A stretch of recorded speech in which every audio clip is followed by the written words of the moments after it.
피청구인은 지난해 12월 3일 대통령 윤석열이 비상계엄을 선포할 때 한덕수 국무총리보다도 먼저 김용현 국방부 장관, 이상민 행안부 장관과 함께 대통령 집무실에 모여 전국 비상계엄 선포에 관하여 논의하였음에도 내란 우두머리 피의자 대통령 윤석열의 위헌 위법한 전국 비상계엄에 대하여 목숨 걸고 적극적으로 반대하였다는 얘기는 지금까지 명확히 드러나지 않고 있습니다. 전국 비상계엄 선포 이후 열린 법사위에서 피청구인이 당시 국무위원 회의에서 어떤 의사표명을 했는지에 대해 묻는 질문에 알듯 모를 듯 얼버무리는 것을 수차례 목도하였습니다.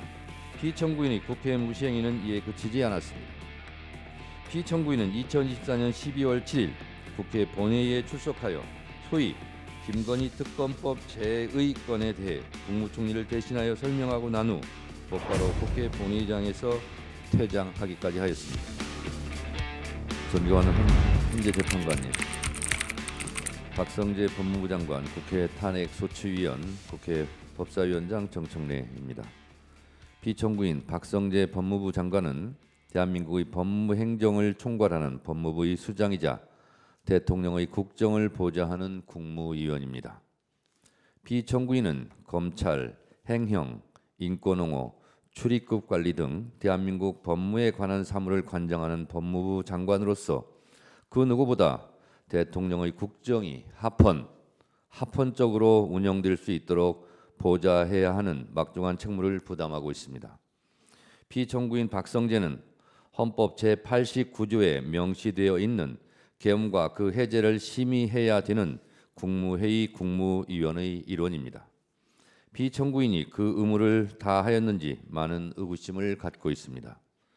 피청구인은 지난해 12월 3일 대통령 윤석열이 비상계엄을 선포할 때 한덕수 국무총리보다도 먼저 김용현 국방부 장관, 이상민 행안부 장관과 함께 대통령 집무실에 모여 전국 비상계엄 선포에 관하여 논의하였음에도 내란 우두머리 피의자 대통령 윤석열의 위헌 위법한 전국 비상계엄에 대하여 목숨 걸고 적극적으로 반대하였다는 얘기는 지금까지 명확히 드러나지 않고 있습니다.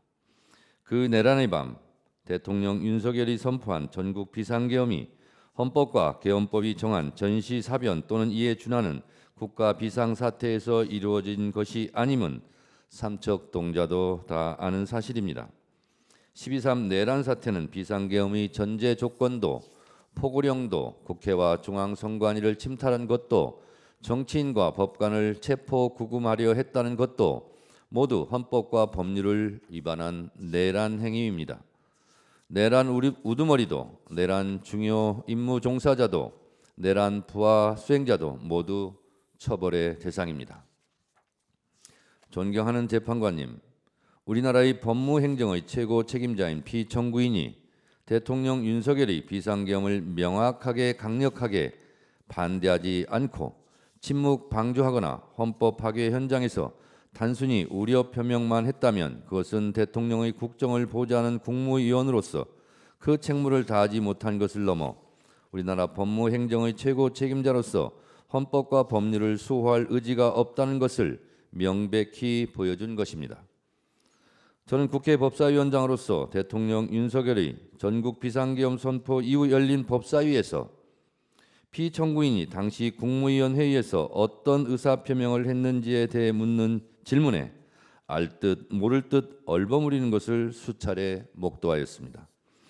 심지어 2024년 12월 10일 열린 법사위에서 직접 당시 피청구인이 반대하였는지를 물었음에도 피청구인은 단지 여러 가지 의견, 우려를 전하는 이야기를 했다고 답변하였을 뿐입니다. 피청구인은 전국 비상계엄 선포 당일 저녁 10시 30분경 과천 정부종합청사에서 법무부 긴급회의를 하여 전국 비상계엄에 따른 법무부 차원의 후속 대책을 논의하였다는 의혹도 있었습니다. 이 자리에서 법무부 감찰관은 계엄 지시에 따를 수 없다며 사표를 내기도 했습니다. 여기에 대하여 피청구인은 비상계엄이 해제된 상태인 1월 4일 저녁 7시 30분에 김주현 민정수석, 이상민 행안부 장관, 이완규 법제처장과 함께 삼청동 대통령 안가에 모여 근 1시간가량 비밀회동을 하였습니다. 이 안가 모임에서 어떤 위험한 논의가 있었는지는 정확하게 알려지지 않고 있습니다만 많은 의혹으로 남아 있습니다. 이와 같이 피청구인이 대통령 윤석열 및 다른 국무위원 등과 함께 내란 행위에 연루되었다는 의혹은 국헌을 문란하게 할 목적으로 폭동을 일으킨 내란 행위에 중요한 임무에 종사하거나 부하 수행한 행위라 하지 않을 수 없고 헌법 제7조 제2항에서 규정하고 있는 공무원의 정치적 중립 의무를 위배한 행위라 하지 않을 수 없을 것입니다. 뿐만 아니라 피청구인은 법사위가 2024년 9월 25일 의결을 통해 검찰 특수활동비 사용 내역 관련 자료를 요구하였음에도 검찰의 특수활동비는 재판과 수사에 관한 정보로서 정보공개법 제9조 제1항 제4호에 따라 기밀누설주의에 관한 규정인 국정감사 및 조사에 관한 법률 제14조 제1항에 따라 비공개한다고 서면으로 답변하였습니다. 이는 국회 등에서 요구한 증언이나 서류 제출 요구에 대해서는 거부 불가 원칙을 규정한 국회 증언감정법을 명백히 어긴 것입니다. 국회에서의 증언 감정 등에 관한 법률 제4조 공무상 비밀에 관한 증언, 서류 등의 제출 제1항은 국회로부터 공무원 또는 공무원이었던 사람이 증언의 요구를 받거나 국가기관이 서류 등의 제출을 요구받은 경우에 증언할 사실이나 제출할 서류 등의 내용이 직무상 비밀에 속한다는 이유로 증언이나 서류 등의 제출을 거부할 수 없다고 되어 있습니다. 또한 피청구인은 법사위가 2024년 7월 31일 장시호 서울구치소 출정 기록에 대한 자료 제출 요구도 거부하면서 2024년 8월 23일에 열린 법사위 회의에 출석해서는 헌법적 고려, 정보공개법, 개인정보보호법 등을 종합해서 제출 여부를 결정한다고 말하여 제가 그렇다면 국회법, 국회증언감정법이 위헌이냐라고 따져 묻기도 하였습니다. 법무부 장관이 현행 법률을 지키지 않으면서 그 이유를 헌법의 내재적 한계에 운운했다면 이것은 월권을 넘어 매우 비겁한 것입니다. 만일 현행 법률이 위헌이라고 생각하면 헌법재판을 통해 해소해야 할 일이지 살아있는 법률을 자의적인 판단에 의해 공공연하게 위반하고 심지어 법무부는 현행법인 국회증언감정법의 내재적 한계를 분석한 보고서를 2024년 10월경 각 의원실에 배포하기까지 하였습니다. 이러한 행위가 대한민국의 법무행정을 관장하는 법무부의 형태로 용납될 수 있겠습니까? 법무부의 유권 해석이 국회 의결로 공표된 현행 법률보다 우위에 있다는 반헌법적, 반법률적 태도라 하지 않을 수 있겠습니까? 이런 상황에서 법무부 장관으로서 피청구인이 어떻게 국민들에게 법을 지키라고 할 수 있겠습니까? 이와 같은 피청구인의 행위는 헌법이 부여한 국회의 국정조사와 감사권을 무력화하고 국회의 행정부 견제 기능을 마비시켜 삼권 분립의 헌법 원칙을 심각하게 훼손하는 것이자 국회를 무시한 행위라 하지 않을 수 없습니다.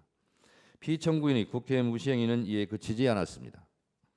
피청구인은 2024년 12월 7일 국회 본회의에 출석하여 소위 김건희 특검법 제의 건에 대해 국무총리를 대신하여 설명하고 난 후 곧바로 국회 본회의장에서 퇴장하기까지 하였습니다.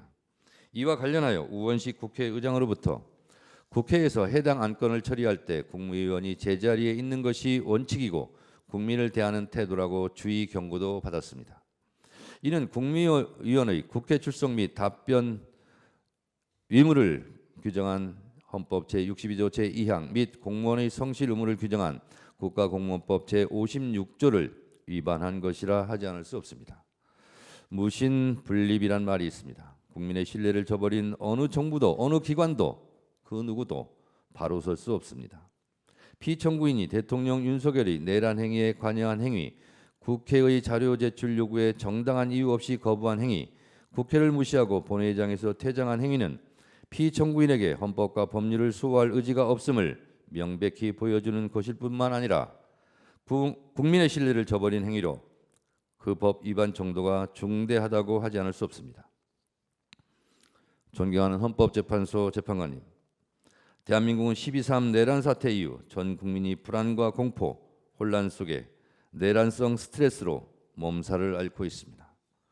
국론은 분열되고 곳곳에서 헌법과 법률이 공격받고 있고 서부지법 폭동에 이어 헌법수호의 최후의 보루인 이곳 헌법재판소마저 테러의 위험에 노출되어 있습니다. 나라가 위태롭습니다. 하루빨리 이 혼란을 끝내주시기 바랍니다. 대한민국 헌정 질서 유지를 위해 피청구인 박성재를 파면해 주시기 바랍니다. 현명한 판결을 기대합니다. 끝까지 경청해 주셔서 감사합니다.